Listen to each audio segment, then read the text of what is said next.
munya palung min in na lang zinge zan so sa mang kazal te ko lung min in na lang zing patin na mel munu min in ku ka na mange hin la sai do ngam lo kalung sin na cheng hi lung sit ku bang kalel ngam koi in la kalung sit zing nai ang dang koi sa na hi zing bangin kalung sin na akim de di koi olung de ngai nan apai tham den ding ka hi tam tin jong te gel sin in la ka gel ngam koi lung sit ai chan lung sin halloween a ha nge sile ya in pa hoi ben hoi dong hoi tam jing jong le ai lung niam sa kat bo nang bo na hi lung de kalung sit e ka ngai lu e tin mi hong tam jing jong le ai bang na lung sit ding lai tung leng ding um po te nang te lo tin lai dang ta leng te koi lung sit dang sa ngam lo se na ka hi kalung sit na hi asang nge lin nge hi bang no ma lung sit ka na chan bu nang lo bin ke ding in aha nge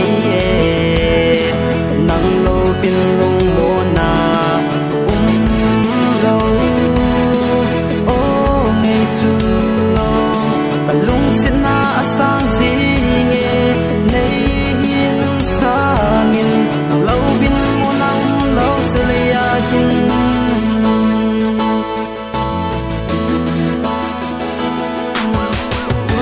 opportunity.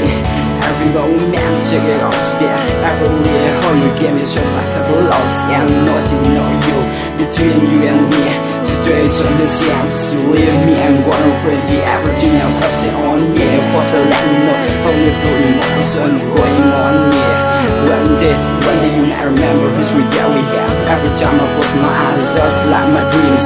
Every moment I see you, yeah, baby, you like me so much that I call you hot now. Man, we upset without your presence, feeling and the lonely walls, complicated war.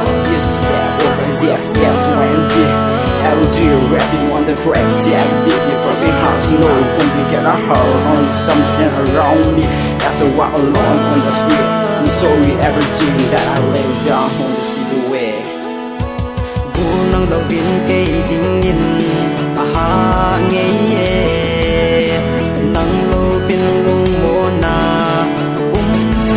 lo o nge chu lo kalung sin na asang zi nge nei hin sangin nang lo bin mo nang lo se le ya hin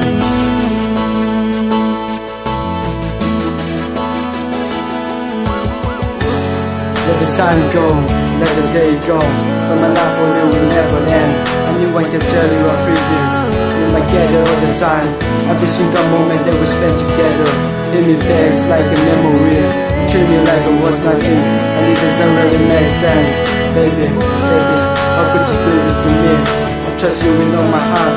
Thinking one day you'll be mine. You want me to start all over again. You said don't really appreciate me. So glad there's a time in my life. That all that is gone. You just remember it's all I have. You know I'm living with me. Bu nang lo bin ke ding in aha nge nang lo bin lung mo na lo o nge chu lo kalung sin na asang zi nge nei hin sangin lo bin mo nang lo se le ya hin